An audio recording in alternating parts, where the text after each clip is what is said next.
My parents thought it would be hilarious if I missed my flight home. Let's see what she can do. Hi, my name is Kala, and my family. They decided my life was nothing more than a joke. It started with a lie, one that left me stranded, alone, at an airport, waiting for a flight that wasn't even real. At first, I thought it was a mistake, but then I saw the messages. Laughing at me, mocking me. They didn't forget me. They wanted to leave me behind. But the worst part? That was just the beginning. They stole from me, manipulated me, used my name to take out loans I never agreed to. And when I finally cut them off, when I refused to be their safety net, they tried to ruin me. Public humiliation, lies, threats. They did everything they could to make sure I failed without them. And for a while, I believed them. The airport buzzed with life. Loudspeaker announcements, hurried footsteps, distant laughter. But I stood still, my duffel bag slipping from my grip as I reread the flight confirmation for the third time. Yesterday. The ticket was booked for yesterday. A cold weight settled in my stomach. I scrambled for my phone, my fingers clumsy as I dialed my father's number. The call rang, once, twice, voicemail. I tried again. Nothing. My chest tightened. My heart hammered against my ribs as I scrolled through my messages, hoping, praying for some kind of explanation. And then my phone buzzed. Ronan! Damn, sis! Looks like you're stuck. Let's see how you survive now. My blood turned to ice. This wasn't a mistake. It was a joke, a cruel, twisted game orchestrated by my own family. I forced my feet to move, scanning the crowd like I could somehow will them back. Like this was some kind of sick prank, and any second now, my father would appear, arms crossed, waiting for me to admit defeat. The loudspeaker crackled overhead. Final boarding call for Flight 207 to Denver. Passengers, please proceed to Gate 14 immediately. A couple hurried past me, laughing. A child clutched her mother's hand, dragging a stuffed rabbit behind her. A lump lodged in my throat. Then another buzz. Lilith! You'll be fine, Kala. You always figure things out. A single tear slid down my cheek. They weren't coming back. My hands trembled as I checked my wallet. $23.50. An expired student ID. A receipt from some gas station. I opened my suitcase. A few clothes, no toothbrush, no charger. Panic clawed at my chest. I was alone. I spent that first night in a corner of the terminal, curled up in a plastic chair, watching flights I would never be on blink across the departure screens. By morning, the airport had grown unfamiliar. Cold, sterile. A place that didn't belong to me. The coffee shop cashier eyed me suspiciously when I counted out crumpled bills for the cheapest thing on the menu. I walked until my feet ached, until the automatic doors whooshed open and I stepped into the Texas heat. The city stretched before me, loud, fast, indifferent. I had nowhere to go. A year passed. I learned to survive. I found work at a diner, a greasy spoon on the edge of town, the kind of place where the coffee was burnt, and the jukebox only played half the songs. I scrubbed dishes. I bussed tables. I worked until my fingers ached, then did it all over again the next day. I slept in a room above a laundromat, where the walls were thin and the air smelled like detergent and mold. I kept my head down. Marlo, the owner, didn't ask questions. She watched me, sharp-eyed but silent, like she could see the cracks in me but knew better than to pry. And maybe, for the first time, I was free. No one controlled me. No one dictated my future. But survival had a cost. I had no safety net, no family, no one to call if things went wrong. And they did go wrong. It was a slow night. I was wiping down a table when the door opened, and a voice I hadn't heard in over a year slithered through the diner. Well, well. So this is where you ended up. I froze. Cormac Whitmore stood in the doorway. The same tailored suit, the same cold eyes scanning the room, taking it all in with thinly veiled disgust. The diner fell silent. The cook behind the counter stopped mid-motion, spatula hovering over the griddle. The couple in the booth by the window turned to watch. Cormac took a slow step forward. This is what happens when you think you can survive without family, Kala. You were supposed to be better than this. I swallowed hard, my fingers tightening around the rag in my hand. What do you want? He scoffed, voice loud enough for everyone to hear. I told you, you were never going to be more than a waitress scraping by. Guess I was right. Heat rushed to my face. He was enjoying this. He wanted me humiliated, small, just like before. But I wasn't the same girl they left behind. You done? Marlowe's voice cut through the tension like a knife. She stood by the counter, arms crossed, unimpressed. Or should I get someone to escort you out? Cormac let out a low laugh, shaking his head. I don't need to waste another second here. He turned and walked out. Didn't even look back. I should have felt relief. Instead, I gripped the counter so tightly my knuckles went white. Anger burned beneath my skin. No more running, no more pretending. I would prove them wrong. But proving them wrong meant facing something I never wanted to see again. My past. It had been 5 years since I'd been left behind. 5 years of scraping by, building something out of nothing, convincing myself that I was untouchable. I wasn't. I had my own tiny apartment now, a single-room space above a laundromat that smelled like detergent and desperation. It wasn't much, but it was mine. I worked long shifts at the diner, saved every penny, and ignored the ghosts of my past. Until the past came knocking. The phone rang early that morning. Ms. Whitmore, we need to discuss the outstanding loan under your name. I frowned. Loan? I don't have a loan. A pause. Ms. Whitmore, there's a $15,000 loan in your name, opened last year. Everything in me went still. That's not possible, I said, my voice sharper now. Send me the paperwork. Minutes later, the email came through. My fingers trembled as I opened the attachment. And then my stomach dropped. There it was. A loan document. My name, my supposed signature, and a cosigner, Ronan Whitmore. I gripped my phone so tightly I thought it might crack. My own brother had stolen my identity. He had taken out a loan in my name, let the debt pile up, and never once thought to warn me. My phone buzzed again. A text. From him. Guess you found out. No big deal, just fix it. A slow, simmering rage spread through me. I had spent 5 years cutting them out. 5 years proving I didn't need them. And they still found a way to use me. I didn't call Ronan. He wasn't worth it. I called her instead. The phone barely rang once before she answered. Oh, Kala, sweetheart, it's been so long. My throat tightened. That voice, honeyed, soft, like she had been waiting to hear from me. Like she hadn't erased me from her life. I forced steel into my tone. Did you know? A pause. Know what, darling? About the loan. The silence that followed was deafening. Then, in a voice just barely above a whisper, she admitted, Yes. I closed my eyes. She kept talking, rushing the words now. But you have to understand, Kala. Ronan was in trouble. He needed help. I laughed, a short, bitter sound. He needed help. My voice shook. So you let him steal from me? Lilith sighed, the sound of a woman exhausted by her own choices. We thought you'd be okay, Kala. You've always been so independent, so strong. Ronan just what? I snapped. Needed someone to clean up his mess, and you let him use me? Tears filled her voice now. I didn't know what else to do. You could have chosen me, I said quietly. Just once. Silence. I didn't wait for an excuse. I hung up. The betrayal was worse than the night they abandoned me. That night, at least, they had let me go. Now, I realized, they had never let me go at all. I sat in my dimly lit apartment, the loan document crumpled in my hands. I could fix it. I could pay it off, take the hit just like always. Or I could fight back. A cold, hard certainty settled in my bones. They didn't get to use me anymore. I grabbed my laptop and started typing. First step?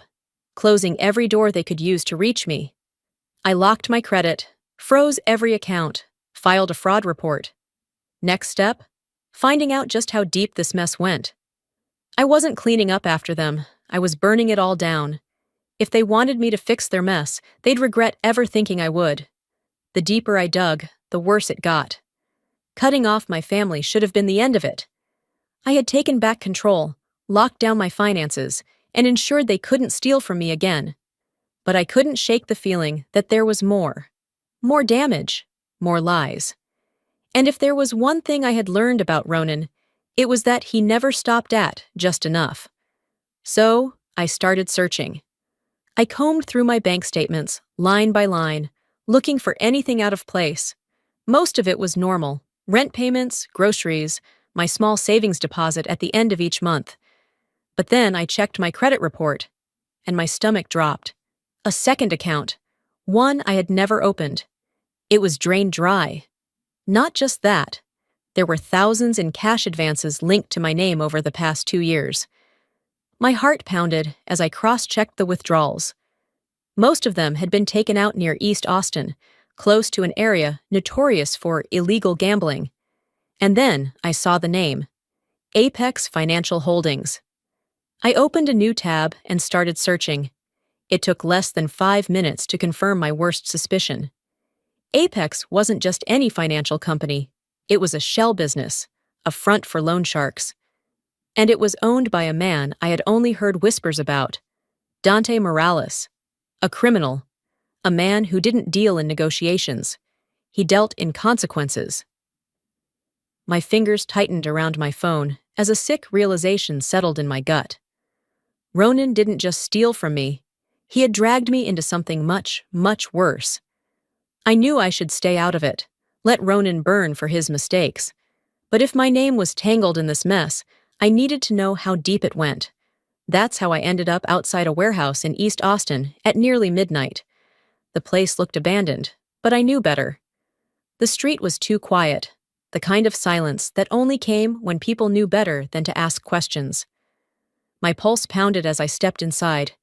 The air was thick with sweat, cigarette smoke, and something else. Fear. And then I saw him. Ronan.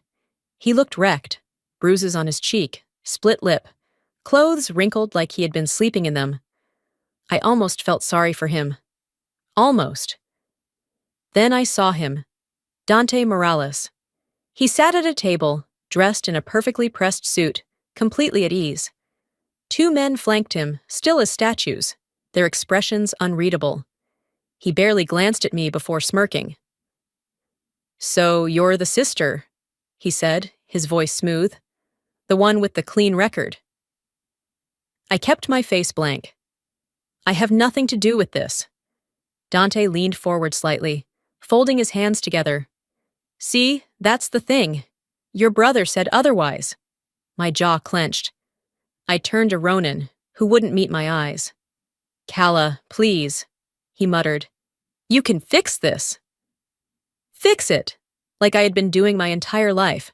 Dante slid a document across the table.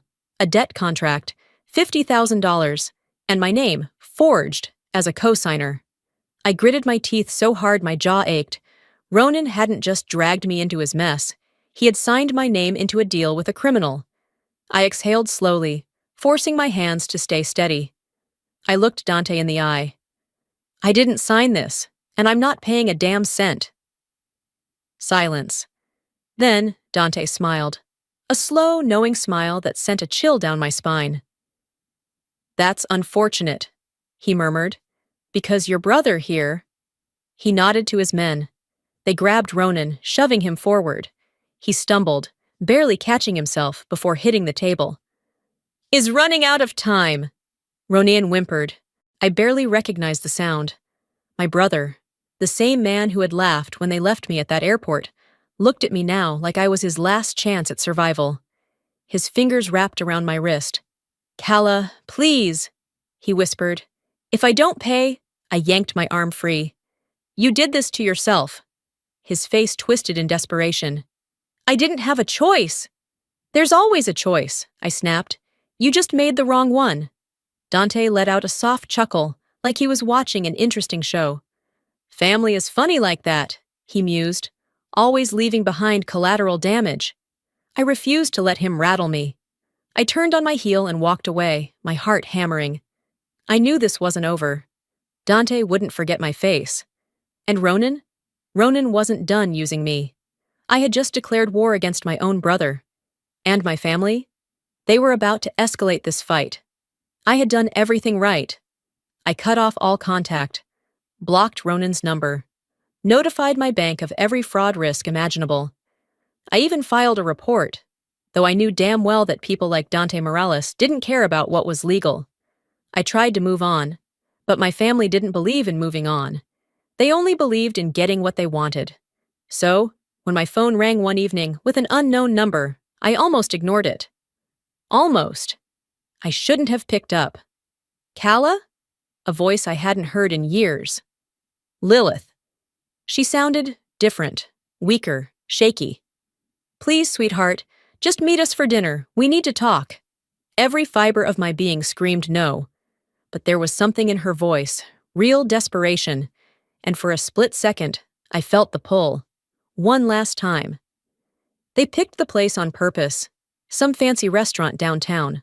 A place where people like us didn't belong.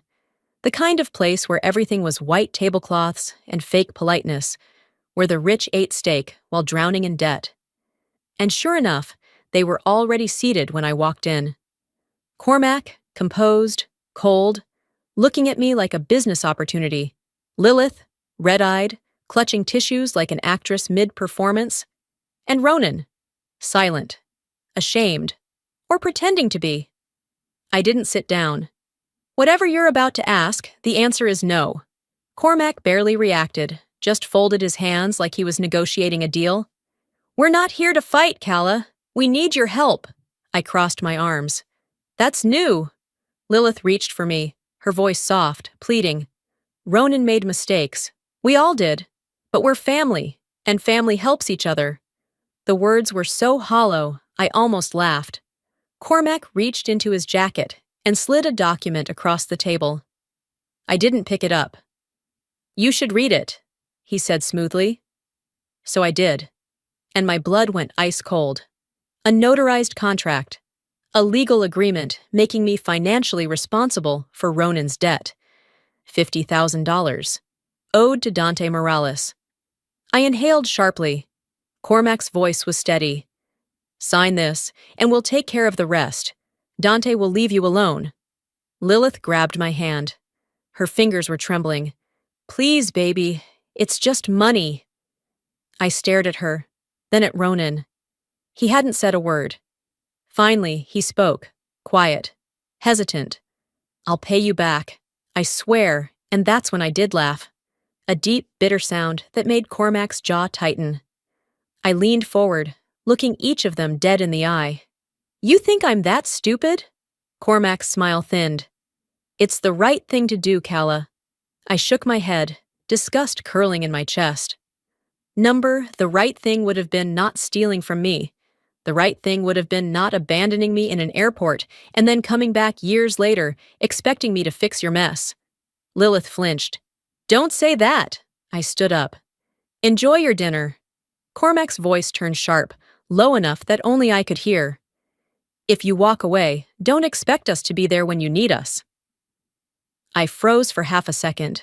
Then, I turned back. And I smiled. You were never there to begin with. I walked out. They just made their last mistake with me. And Ronan? He wasn't done playing dirty yet. It had been 2 days since the dinner, and I had expected the retaliation to come immediately. But the silence was worse. My family didn't do silence. It meant something was brewing. I tried to focus on work, but the air at the diner felt different. The usual chatter among customers had shifted. Conversations dropped when I passed by. A few people shot me quick glances, then looked away just as fast. Marlo caught my wrist as I cleared a table, her grip firm. You need to see this, Calla. She handed me her phone, and I barely had to glance at the screen before my stomach turned to stone. A post on a local Austin community page. Some people just abandon their family when things get tough. Calla Whitmore. What a heartless, selfish disgrace. I gritted my teeth as I scrolled. Hundreds of shares, hundreds of comments, people I didn't know, dragging my name through the mud. Some called me ungrateful. Some said I should be ashamed. Some even suggested that someone like me didn't deserve to work in a place like this. I didn't have to check the account that posted it. I already knew it was Ronan. He hadn't just come after me. He was trying to ruin me. My grip tightened around the phone as I scrolled, scanning the endless flood of strangers judging me over a story they knew nothing about. This wasn't just a warning. This was a public execution. I stormed out of the diner, barely hearing Marlowe calling my name. My hands shook, but not from fear, from rage. I dialed his number. He picked up immediately, smug, waiting. "You think this is funny?" I snapped. Ronan sighed dramatically. "I don't know what you're talking about, sis." "Bullshit. Take it down." Now silence. Then laughter. Or what? That voice. The same one I'd heard my entire life. The one that lied, manipulated, stole, and still thought he could get away with it. I clenched my jaw so hard it hurt. "You think walking away makes you safe?" Ronan said smoothly. "It doesn't. People remember things, and so do I." It wasn't just a taunt, it was a threat. I forced my voice to stay calm, controlled. "Try me, Ronan. I dare you." He chuckled. "We'll see about that." And then the line went dead. I didn't panic. I planned. First, I called a lawyer. I need to talk about a defamation case. Then, I locked down everything. Every social media account, every email. I scrubbed any public trace of my past, my job, my life. If he wanted to destroy me, I'd make damn sure there was nothing left to target. I warned Marlowe. "This might not be over," I told her. She just nodded, arms crossed. "You let me know if I need to throw someone out."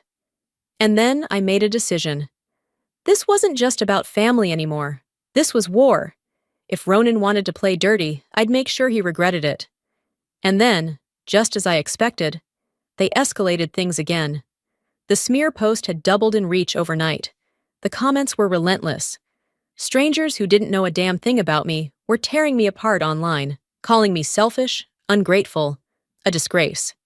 And at the diner, the shift in energy was undeniable. People whispered when I passed by. Customers who used to chat now avoided eye contact. Even Marlowe seemed to be watching me differently, like she was waiting to see if I'd break. I wouldn't. But I should have known this wasn't the end. It was just the beginning. The door swung open with too much force. I didn't have to look up. I already knew. Cormac, Ronan, Lilith. They walked in together, like a perfectly staged scene. Cormac adjusted his expensive suit, eyes scanning the place with the disgust of a man who thought he was better than everyone here. Lilith clutched her purse like the air itself might dirty her. And Ronan?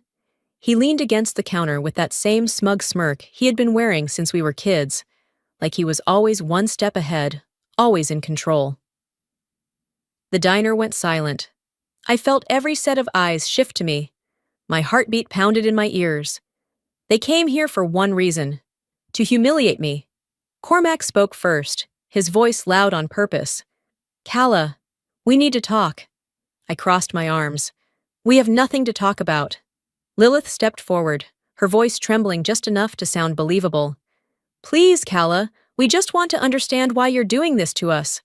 My stomach twisted. That tone, that same fake pleading voice she had always used to make me doubt myself. People started whispering. I could feel them forming their own opinions, deciding whether I was the villain or the victim. Ronan shook his head, laughing under his breath. "You really have no shame, do you?" His voice dripped with disappointment, like he was the one who had been wronged. "After everything we did for you?" I clenched my fists so hard, my nails dug into my palms. Cormac tilted his head, assessing me. "You think you're better than us now?" His voice was smooth, patient. "This little diner job, this life you're trying to build, it's pathetic, Calla." Something snapped inside me. I took a step forward. My voice was sharp, cutting. "You don't get to come in here and act like you're the victims." The diner was dead silent. I took another step. "You abandoned me." Another. "You stole from me." My voice rose, cutting through the room. "And now, When I finally cut you off, you come crawling back. Why? Because you need something? Cormac's expression darkened. Watch your tone, Calla. I laughed, cold, humorless. Or what? You'll leave me stranded again? Ronan scoffed, shaking his head. You really think you can just walk away from us? I met his eyes. I already did. Lilith started crying. We're your family. My voice was ice cold. Number you were just the people who raised me. Marlowe stepped in then, her voice calm but firm. You hurt her! Get the hell out! Cormac held my gaze for a long moment. And then, just like that, he turned and walked out. Lilith followed, still clutching her purse like she had just survived something horrific. Ronan was the last to leave. But before he stepped through the door, he turned back, locking eyes with me one last time. He wasn't done, but neither was I. The diner stayed silent for a long moment. Then Marlowe exhaled. You okay? I let out a slow breath. Number, but I will be. I looked around, meeting the gazes of my coworkers, the customers still watching me. Some were sympathetic, some were still judging me. But none of it mattered anymore, because I knew the truth. And now so did everyone else. They wanted to humiliate me. Instead, they showed the world exactly who they really were.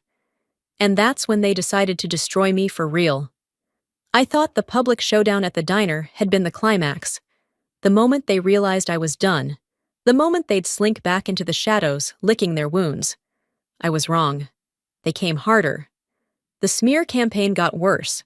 Ronan doubled down online, spreading lies so outrageous they should have been laughable. But people believed them anyway. Cormac called my workplace. He told Marlowe that I was troubled, a disgrace, that I was stealing from family, and a danger to customers. Lilith left voicemails, sobbing, begging. You don't understand what you're doing, Calla.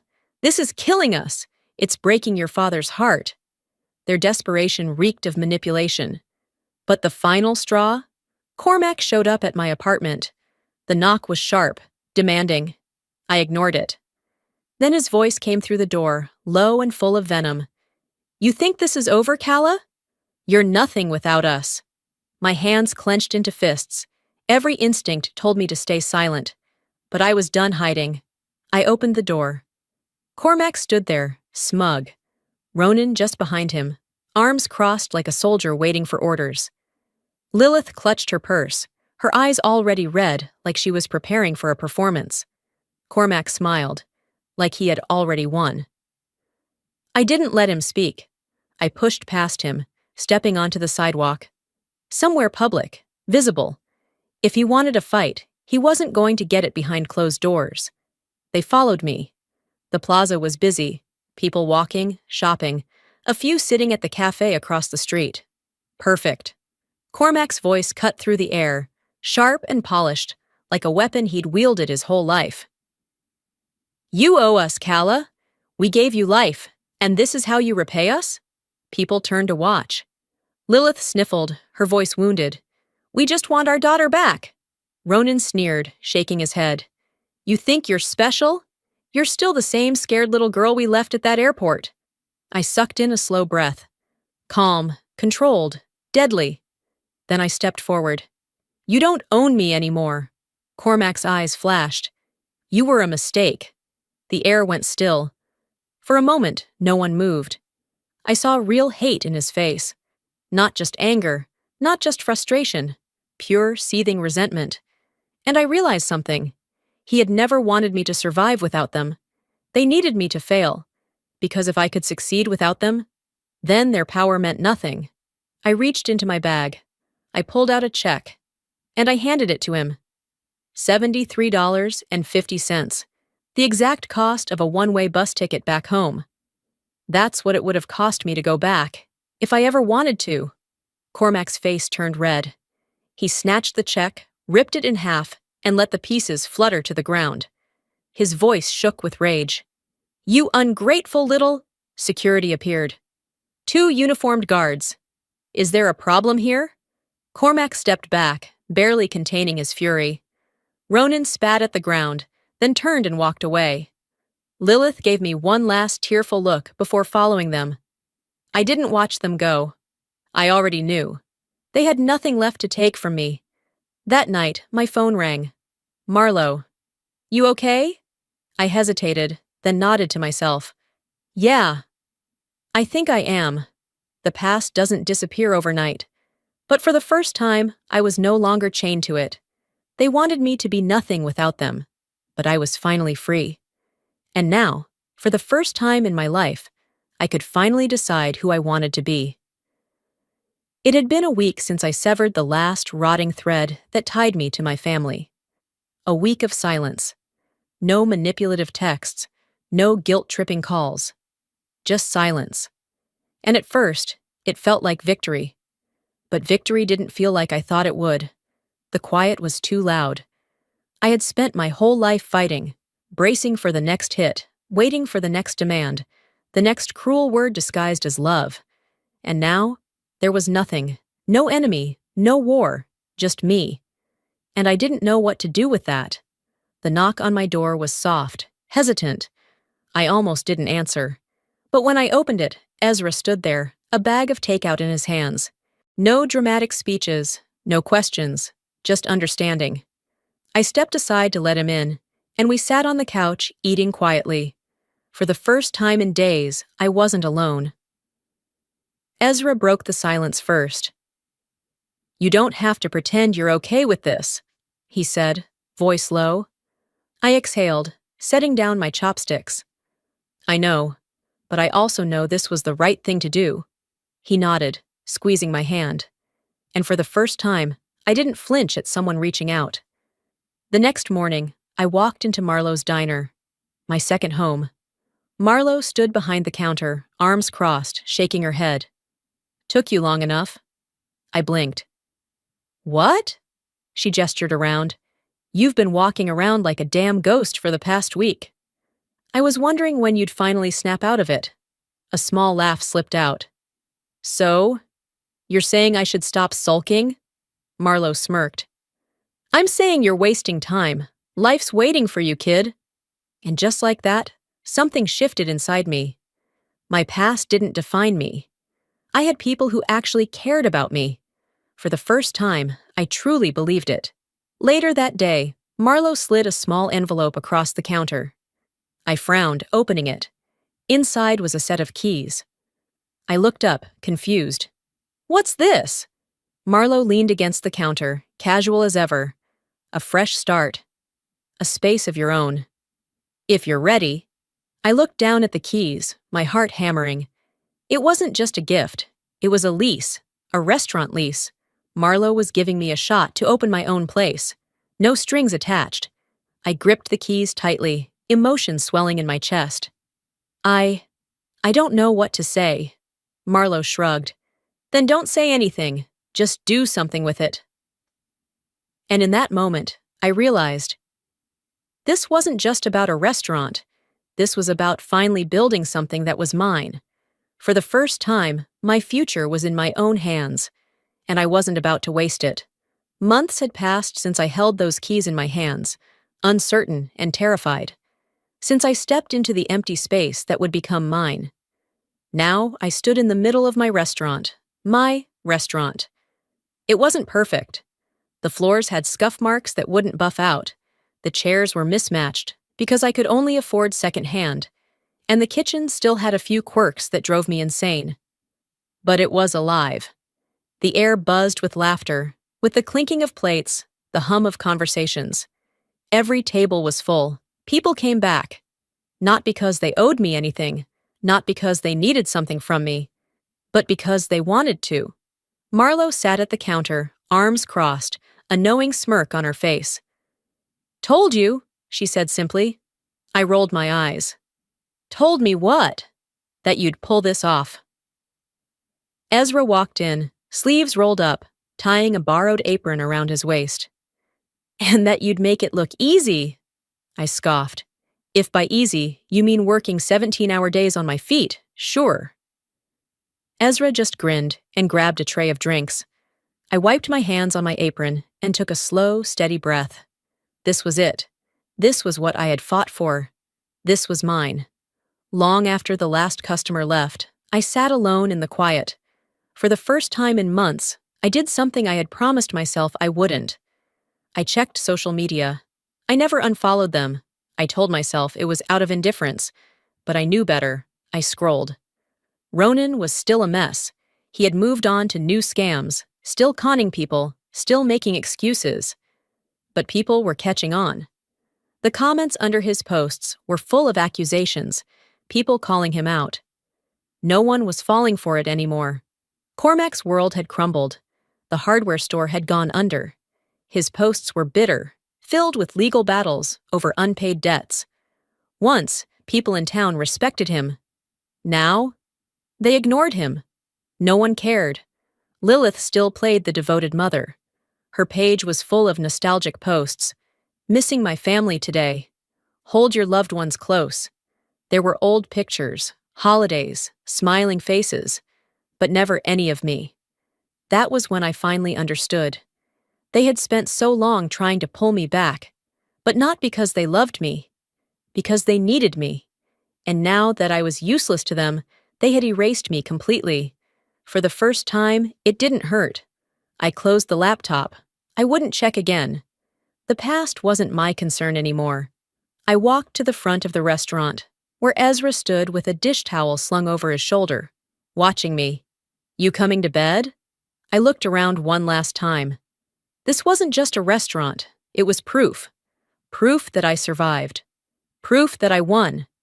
I smiled. Yeah, I'm done here. They spent their whole lives trying to break me. But in the end, I built something better than they ever could. Before we wrap up this story, I want to leave you with something to think about. Life doesn't hand you a perfect beginning. Some of us are born into broken families, into situations where love is conditional, where survival means navigating manipulation, betrayal, and pain. But here's what I've learned. You are not bound by the people who try to break you. There will always be those who think they own you, whether it's family, society, or your past mistakes. They will try to convince you that without them, you are nothing. But that's a lie. The truth is, you get to decide who you become.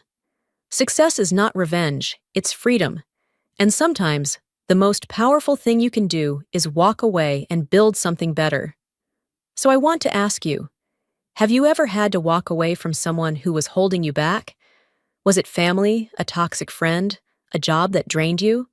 What gave you the strength to finally say, I deserve better? Drop a comment below. I'd love to hear your thoughts. And if this story resonated with you, if it made you feel something, hit that like button and type 1 in the comments. Let me know where you're watching from. I want to connect with you. And if you haven't already, subscribe to the channel so you don't miss the next story. Because sometimes the best way to move forward is to know you're not alone. See you in the next one.